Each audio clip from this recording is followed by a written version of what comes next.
À la une de ce JP, la campagne de vaccination lancée il y a maintenant 6 semaines se poursuit à travers régions et provinces du Royaume.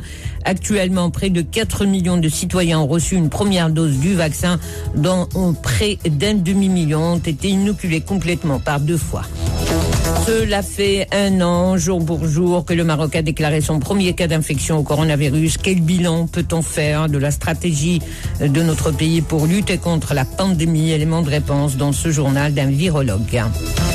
À suivre également ce bulletin météo pour les prochaines 24 heures. Le temps s'annonce encore assez froid sur l'Atlas et le Rif. Des pluies ou averses orageuses vont également intéresser plusieurs régions et provinces du Royaume. Quelques chutes de neige sont également prévues sur les reliefs du Haut et du Moyen Atlas.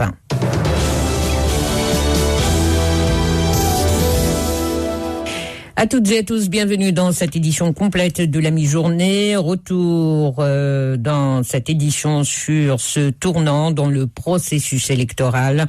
Lors d'une séance plénière à la Chambre des représentants, le nouveau code électoral a été voté par les députés avec 162 voix favorables contre 104 voix défavorables. Cette réforme a apporté des modifications majeures au mode de scrutin et dans le choix des assemblées élues. Parmi les changements adoptés, on note le quotient électoral. Il sera désormais calculé sur la base des personnes inscrites sur les listes électorales de chaque circonscription au lieu des bulletins valides. Qu'est-ce que cela veut dire concrètement? Mohamed Yahia, professeur à la faculté de droit de Tanger, pour plus d'explications. Le tournant le plus important dans ces amendements, c'est le changement du quotient électoral. Donc c'est un amendement portant sur le calcul du quotient électoral, non plus sur la base des voix valides, mais sur celle du nombre d'inscrits sur les listes électorales. Cet amendement a une importance particulière parce qu'il permettra à un plus grand nombre de partis d'accéder au Parlement. Le pluralisme politique sera de ce fait matérialisé dans les débats et l'action au sein du Parlement. Les partis, quel que soit leur poids politique, auront plus de chances de faire élire leurs candidats, ce qui est une opportunité pour les jeunes et les femmes et les cadres d'accéder à l'institution législative en grand nombre. Et on sait qu'il y avait pratiquement 2 grands partis politiques qui ont la même mise sur la scène politique. Donc ce changement aura pour effet, même au niveau local, lorsqu'on prend à titre d'exemple une circonscription locale, il sera en effet techniquement quasiment impossible pour un seul parti d'obtenir 2 sièges. Ce mécanisme étant de loin plus équitable et les formations politiques auront au final un statut qui correspond plus à leur véritable poids électoral. Donc c'est une bonne décision à ce niveau, malgré quelques résistance. Il y a un seul parti, c'est le PGD, parce que c'est contre ses intérêts électoraux, etc. Ce changement aura pour effet une plus grande participation électorale. C'est très important cette participation, car les partis seront obligés, pour se distinguer, d'aller chercher de nouveaux électeurs dans les masses abstentionnistes. N'oublions pas ce problème de l'abstentionnisme. Donc tout cela signifie que nous sommes dans le cadre d'une perspective, dans une vision d'un Parlement national dans lequel seront représentées toutes les sensibilités politiques légalement reconnues, bien sûr, et le passage d'une démocratie représentative à une démocratie d'adhésion tellement hautement souhaitée lorsqu'on veut faire avancer les choses et mettre en œuvre l'esprit et la philosophie de la Constitution de 2011. Mohamed Yahia, professeur à la faculté de droit de Tanger, merci pour cet éclairage. Et à part le quotient électoral, d'autres amendements ont été introduits au projet de loi organique relative à la Chambre des représentants. Il s'agit de l'élargissement des cas de cumul de mandats électifs pour concerner la présidence des conseils préfectoraux provinciaux, la révocation de tout député qui s'absente des travaux de la Chambre des représentants pour une année législative sans motif valable.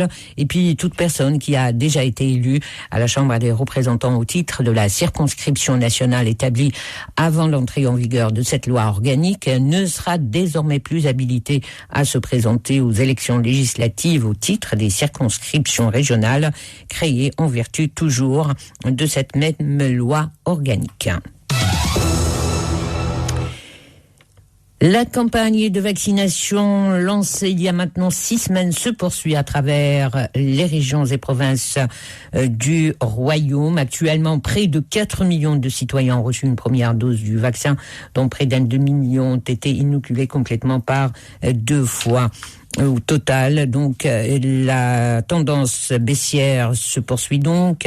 Le ministère de la Santé a recensé un total de 407 nouveaux cas d'infection au Covid-19. 3 décès sont à déplorer. 509 personnes ont vaincu la maladie.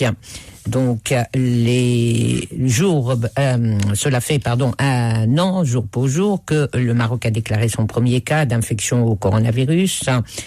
Et au total, cela fait un an, jour pour jour, que le Maroc a déclaré son premier cas. Quel bilan peut-on faire de la stratégie du Maroc pour lutter contre la pandémie? Élément de réponse du directeur du laboratoire de virologie de l'université Hassan II de Casablanca, Moulay Mustafa Neji. Ça fait déjà une année, donc premier anniversaire. On peut dresser un bilan. Et je peux vous dire que globalement, le bilan il est positif. On peut dire qu'on a des chiffres verts en ce moment-là, mais il faut faire extrêmement attention, ne pas aller s'asseoir sur ses lauriers. Si on examine la courbe épidémiologique, on voit qu'il y a un recul de nombre de cas confirmés par jour. On a le R0 qui se maintient à 0,98 et qui se stabilise, je peux dire même durant les 15 semaines. Et le nombre de cas de contamination est en recul. Le taux de létalité se maintient à 1,98, à 1,9 et aussi le taux de guérison à 97%. Tous ces chiffres-là, on peut dire aussi que le nombre de cas de décès est en recul et le nombre de cas contaminés, jour après jour, il est en recul. Le nombre de cas de personnes ayant reçu le vaccin est en augmentation et on peut dire qu'on est presque à 10% de la population qui ont déjà reçu le vaccin. Tous ces chiffres sont encourageants et on peut dire que la vraie question qui se pose, le motif pourquoi ces chiffres sont en recul. Est-ce qu'il s'agit à cause des mesures prises par les autorités pour limiter, je dirais, les activités des citoyens? Est-ce qu'il s'agit que d'une prise de conscience des personnes? Est-ce qu'il s'agit d'une acquisition d'une immunité collective? Toutes ces questions interpellent et méritent une réponse. Je dirais que globalement, pour répondre à votre question, que le bilan il est positif et il nous permet d'être classés parmi les premiers pays à travers le monde et qui nous met en tête de liste à l'échelle africaine. Donc, tous je dirais, ces résultats réalisés, il faut les maintenir à long terme. Il ne faut pas dire ça y est, on est sorti du bois et revenir à la vie normale. Non, on n'est pas encore revenu à la vie normale et on est loin de prétendre qu'on est à la vie normale. Donc, il faut maintenir toujours les mesures barrières. Il faut inciter les gens à aller prendre le vaccin parce que c'est le seul moyen de se débarrasser de ce virus-là. Moulay Mustafa Neji, y a-t-il des stratégies alternatives que le Maroc peut adopter en cas de retard de livraison des prochains lots de vaccins? Oui, il y a toujours plusieurs stratégies. La première stratégie, c'est qu'il faut maintenir le plan. Il faut exécuter, le réaliser. Parce que jusqu'à présent, le Maroc, il a adopté de très bonnes stratégies qui donnent les fruits. Parmi ces stratégies, c'est l'acquisition de vaccins. Et il y a une planification de vaccination du citoyen. Il faut aller jusqu'au bout. Maintenant, pour vacciner les 70%, pour avoir l'immunité collective, il faut que les vaccins arrivent. Et non seulement qu'ils arrivent, mais il faut que les citoyens soient vaccinés. Tout ça, il peut être tributaire d'un certain nombre d'aléas qui peuvent arriver à n'importe quel moment. D'abord, il y a une pression internationale pour les vaccins. Donc, première stratégie qui est adoptée, il y a des compagnies qui sont choisies, à savoir AstraZeneca et Sinopharm. Dans le cas aléatoire où il y a rupture de stock, il faut commencer à penser à se tourner vers d'autres compagnies et surtout, vous avez vu, il y a 2 jours, il y a également Johnson & Johnson qui est rentré sur la ligne. Il y a aussi la Thaïlande et d'autres compagnies avec d'autres produits. Donc, il faut que les Marocains puissent avoir le vaccin, Inch'Allah, en dedans de ces 3 mois de la stratégie vaccinale. Professeur Moulay Mustafa Naji, virologue et directeur du laboratoire de virologie de l'Université Hassan II de Casablanca. Et puis, le Royaume, faut-il le rappeler, a opté pour la commande de 65 millions de doses de vaccins entre les Chinois Sinopharm et Britanniques AstraZeneca.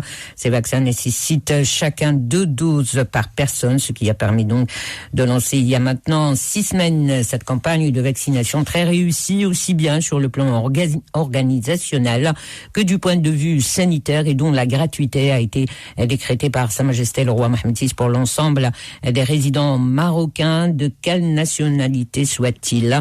Le Maroc, rappelons-le, est cité en exemple par les institutions internationales pour le déroulement de la vaccination dans le royaume, qui touche toutes les souches de la population et toutes les provinces et régions, aussi reculées soient-elles. Et au niveau international, l'Organisation mondiale de la santé a exhorté les gens à ne pas gâcher l'espoir créé par les vaccins en relâchant leurs efforts face à la pandémie qui fait toujours rage dans de nombreux pays. Cette mise en garde arrive alors que le système COVAX, créé pour distribuer plus équitablement les vaccins anti-Covid-19, a enfin permis cette semaine de commencer à immuniser dans des pays qui ont été privés jusque-là. Environ 20 millions de doses ont ainsi pu être envoyées dans 20 pays. La semaine prochaine, 31 pays vont s'ajouter à la liste avec plus de 14 millions de doses. C'est un progrès encourageant, mais le volume de doses distribuées à travers COVAX reste relativement faible. C'est ce qu'a souligné le directeur général de l'OMS.